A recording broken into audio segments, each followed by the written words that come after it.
السلام عليكم ورحمة الله وبركاته. بسم الله الرحمن الرحيم. الحمد لله رب العالمين. الحمد لله حمدا يوافي نعمه ويكافئ مزيده. يا ربنا لك الحمد كما ينبغي بجلال وجهك وعظيم سلطانك. سبحانك لا نحصي ثناء عليك أنت كما أثنيت على نفسك. نستغفرك ونتوب إليك وأفضل الصلاة وأتم التسليم على سيد الأولين والآخرين وعلى السابقين وقائد الغر المحجلين وسيد ولد آدم أجمعين وشفيع المذنبين. اللهم صل وسلم وبارك عليه وعلى آله الغر الميامين وأصحابه نجوم الدين ومن تبعهم بإحسان إلى يوم الدين وعنا معهم برحمتك يا أرحم الراحمين. اللهم لا سهل إلا ما جعلته سهلا وأنت تجعل الحزن إذا شئت سهلا. اللهم انفعنا بما علمتنا وعلمنا ما ينفعنا وزدنا علما وفقهنا إذا علمتنا. Inshallah, we'll try to mention the holy names of the wives of the Prophet sallallahu alaihi wasallam. Firstly, we should know that the order how the Prophet sallallahu alaihi wasallam get married to them one after another, it's not all fixed. You have some controversy about it. The first three will have complete fixation there, about them, that they were the three first, and the very last one, I think, will have something which is supportive to this. I'm going to mention a few points about each one. May Allah subhanahu wa ta'ala help me. I may miss some of these points, please remind me if you feel that this is important one, and we'll leave the last 5 or 10 minutes, for questions. First of them, Khadija bint Khuwaylid. This was the first wife of the Prophet sallallahu alaihi wasallam. She was older than him. He did not join her with any other wife. Okay, we got the hint that she didn't know that he is expected to be the prophet of this nation, before the revelation. He was 25-year-old when he got married to her. Okay, all of his children, they are from her except Sayyidina Ibrahim, who was from Maria Qibtiyya. Okay, and she passed away. You have some controversy, but most narration, they said that she passed away 3 years before immigration to Medina al-Munawwara. She was rich, she has money. I'm completely against this idea which mentioned by some shuyukh that she gave all of her money to the Prophet sallallahu alaihi wasallam. When you speak about a style or type of the Prophet sallallahu alaihi wasallam, he's much higher than to get money from this woman or that person or whatever, So if you have a clue, if you have an evidence, narration-wise, about it, I fully submit for it, Otherwise, I'm not here, to agree or understand that she has given all of her money to the Prophet ﷺ, which I don't have any clue for it, I feel that this is my personal feeling that the Prophet ﷺ of no need of that. For sure, she was quite supportive to the Prophet ﷺ. Her house, up till now, is well known in Mecca, and whenever the Prophet ﷺ suffer of any negative actions, outside the house, she is going to take care of this, and make him forget all of those negative problems that they were done, for him, sallallahu alaihi wasallam, outside. That's why the Prophet sallallahu alaihi wasallam called that year when she passed away and his uncle Abu Talib passed away, Am al-Huzn, and he faced a lot of problems after that. So she died and she was buried in Mecca. Okay, general rule: all wives of the Prophet ﷺ, they are buried in Baqiyah with 2 exceptions. The first one is Sayyidah Khadija, who was buried in Mecca, and Sayyidah Maymuna, who was buried, on the way between Mecca and Medina. We'll come shortly to speak about. We'll move to number 2, and this is the nikah, the contract took place, of her and Sayyidah Aisha almost in the same time, but this was consummated for her in Mecca, you know, for Sayyidah Aisha, Medina Munawwara. That's why in the order they put her before Sayyidah Aisha, as Sauda bin Zam'a. This is one of the followers of the Prophet ﷺ. Her husband was Muslim also, and he passed away, and apparently no one, all of her family, they were non-believers, you know, and no one is going to take care of her, and the Prophet ﷺ got married to her just as a way of compensation, or making her feel that nothing changed. By the way, perhaps I should highlight this problem. One of the main problems the new-coming Muslims they face in UK and US much more, that when they become Muslim, you know, they will be rejected from their societies, and the Muslim, they will not contain them or accept them, you know. And this makes them, many of them, you know, return back. You see, this is part of the tradition of the Prophet ﷺ.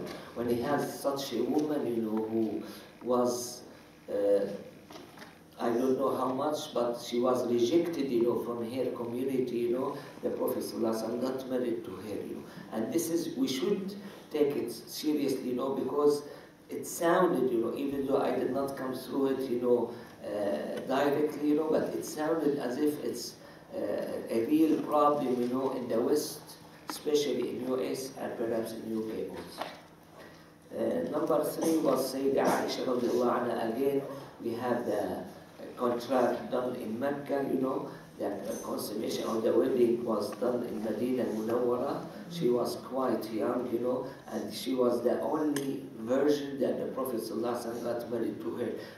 All of his wives, they had previous husband or ex-husband, you know, before him, sallallahu alayhi wasallam. She stayed with him 9 years, you know, and she passed away on year 50. It's controversial between 57 and 58 of Hijrah. Okay, she was too smart. She was one of those great narrators, you know, the narrators of a hadith, who narrate more than 1,000 hadiths. They are 7. One of them is a woman, who is Sayyidah Aisha, and she is almost in the middle, you know. We have, according to our data, you know, we have 3 of the narrators, they narrated more than her, and you have 3 of the narrators, they narrate less than her. Some of these narrators, they have a collection of all aspects, you know, of narration come from the Prophet ﷺ. The best example in my mind is Sayyidina Abu Huraira. Okay, you have others, you know, they are specified or special, you know, in certain narration, and perhaps Sayyidina Aisha is one of them, you know, because most of her narration, not all of them, most of her narration related to the woman case, woman problem, woman rules, you know, in Islam, and you name it, you know. And this is one of the reasons why the Prophet ﷺ got married to more than 4 or 1 wife, just to make, and this is, even though it may not be felt, you know, by someone, you know, this is, when you look at it, it's great matter, you know. Myself, and I think everyone, you know, we have some privacy, we have some secrets, you know, in our houses that we don't like anyone, you know, to understand it. Where when you have this massive opening, you know, and the encouragement come from the Prophet ﷺ to convey all of his matter, you know, his personal matters, and the relation between him, you know, and his spouses, you know, to be mentioned, you know, as a model, as a symbol, as a way of being followed, you know, by the others, you know. When you think about it, this is one or part of the greatness of the Prophet ﷺ. To make it more thorough, okay. In such a meeting, you know, all of us, we are going to pretend that we are very nice, very good, you know. Some of us may have nice clothes and this or that, you know. But in the privacy, when we try to relax or whatever, our nature is going to be shown much more, Okay, and that's why the Prophet ﷺ highlighted it. He said, "Khayrukum khayrukum li ahli." The best among you, those who are the best for their family or for their wives. You know, wa ana khayrukum li ahli. Okay, that's me. The Prophet ﷺ, general speaker. This is his general outlook. Okay, that his inner and outer is the same, and that's what Sayyid Salama.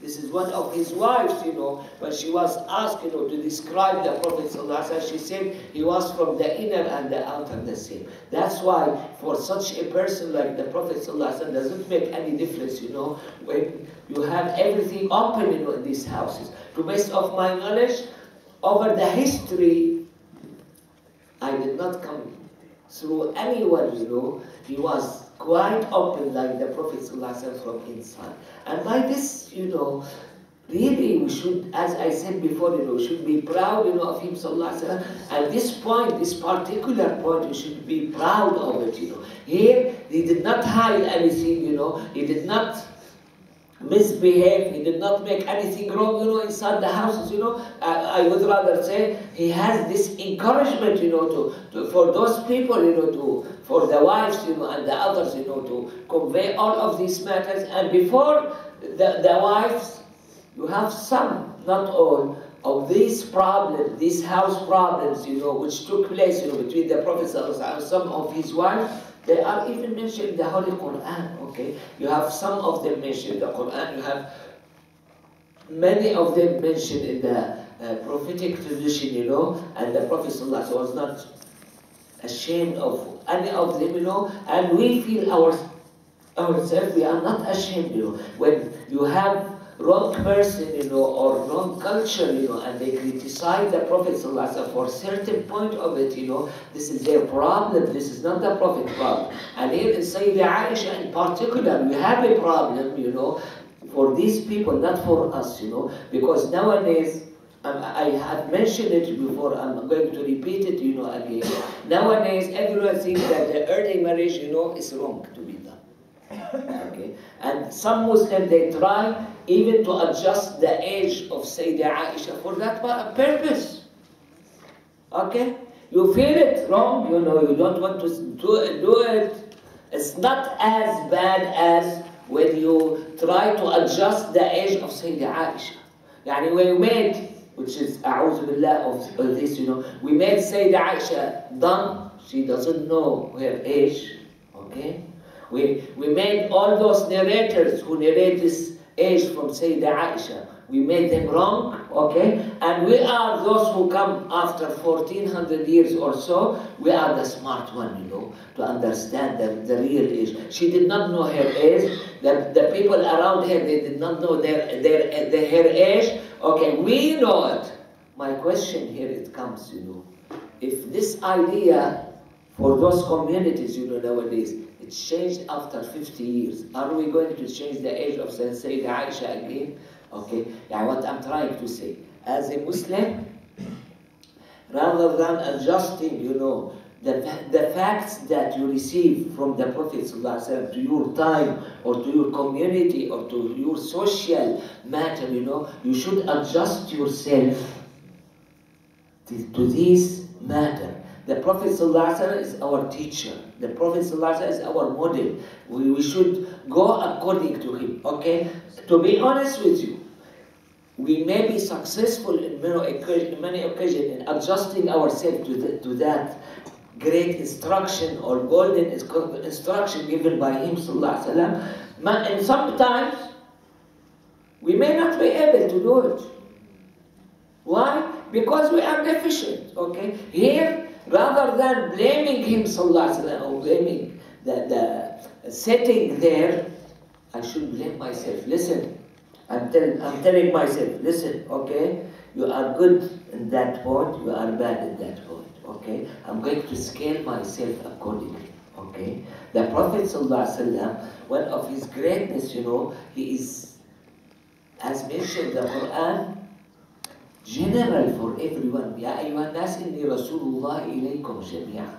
If you, by any chance, you know, you are in a community or you are in a group of people that they consider something bad, which was done by him, sallallahu alaihi wasallam. We are the bad, not him, sallallahu alaihi wasallam. Okay? And if we fully understand, fair enough. If we did not understand, that's mean we have a problem there. Okay? Because we did not understand. Okay? And the shame, not when you, in your heart, you don't have, for certain points, good explanation of it. The problem when we start speaking up about it.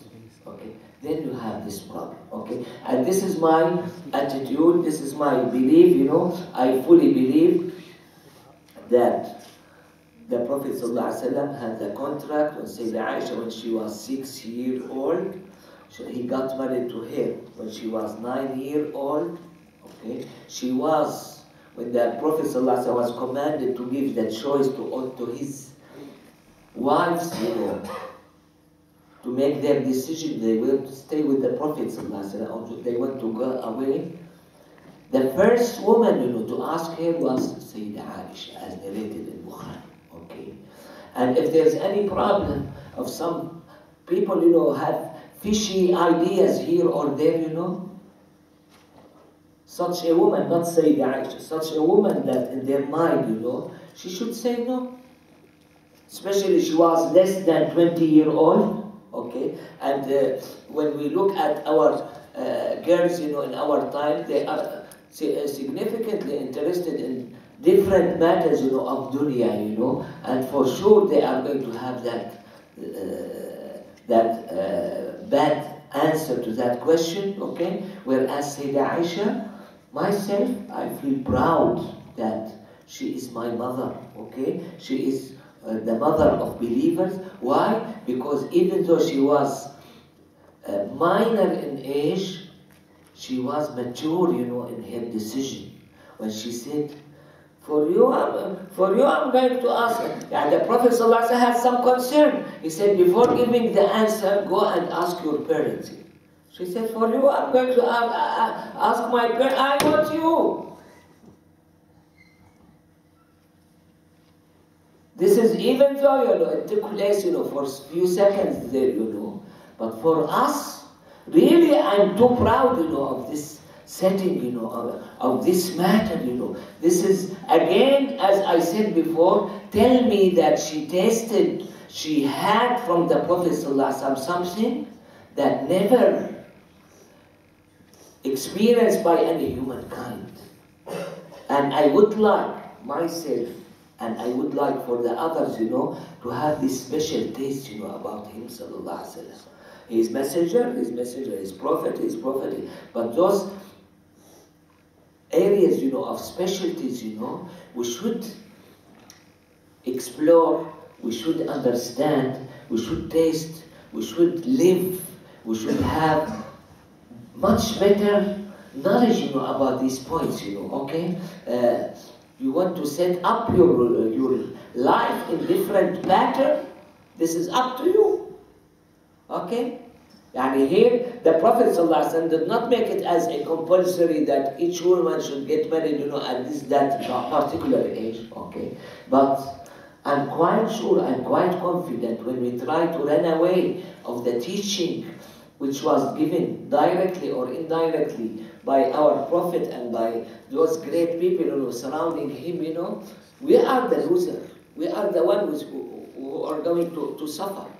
I make this as a question once, I'm going to repeat it, Are you happy today? No, we are not happy. Okay? We are going to be happy, when we sit down, and speak about the Prophet ﷺ, speak about certain matters, Or on the other hand, when we are going to be happy, when we receive some money, or either we are going to be happy, with him ﷺ and his instruction and his family and his people and this and that, or for dunya matters, all of these matters, of dunya, eventually they are going to be gone away. Even if the person was given, thousands of pounds, then what's going to happen? They are going to be gone away. In good way or in bad way. Okay, the Prophet ﷺ gave this example, even though this is hated, by some people, but this is the reality. ضرب الله مثلا للدنيا ما يخرج من ابن آدم. Okay, the example Allah subhanahu wa ta'ala gave of this dunya, like when you go to bathroom, I'm sorry, yani, whatever come, this is the example, the real example of this life. Okay, so we are happy of those matters, that I have complete negligence, to put them next to what we are happy with, We have these are good signs, to be happy, with Burda, to be happy with Na'at of the Prophet ﷺ, to be happy when the Prophet ﷺ mentioned, and you are going to face it, in the hereafter. You are going to find, alhamdulillah, as a Muslim, these are the things that they are available for you. They are going to last for you. Whereas the other things, they have gone away. Okay, nowadays we have our parents, we have our grandparents, we have some other people, Where are they? Where is their wealth? The money collected by them. Okay, the one who has this large number of children, the one who has this education. Where did they go? Okay, even my family, okay, even my great parents, I may know some of them, by name only. I don't know any description about them. And even this is going to stop after a while, Then you have people who are my great parents. I don't know their name. I don't know anything about them. I don't know where they were buried, I don't know anything about them. And this is the reality of the life. And this is what's going to happen to all of us.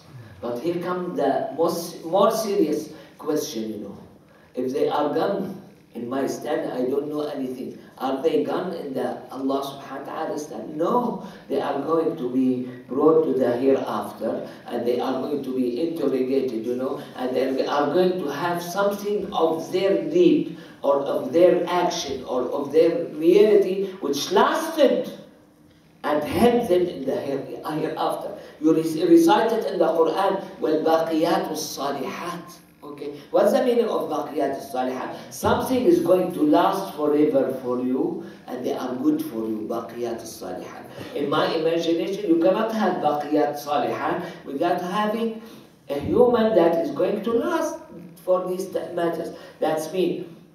Even though my body is going to vanish, even though many of those dunya assets, they are going to be gone away, but I'm going to find some part of me last forever, namely the soul, okay? And some of those deeds that I have, they are going to last forever. So, if we want to take it in such a look, even humankind, same as in dunya. In dunya you have some rich and some poor. In the hereafter again, you have some people, they are rich, and some they are poor. Okay, those who have a lot of baqiyat salihat, they are going to be quite rich there. Those who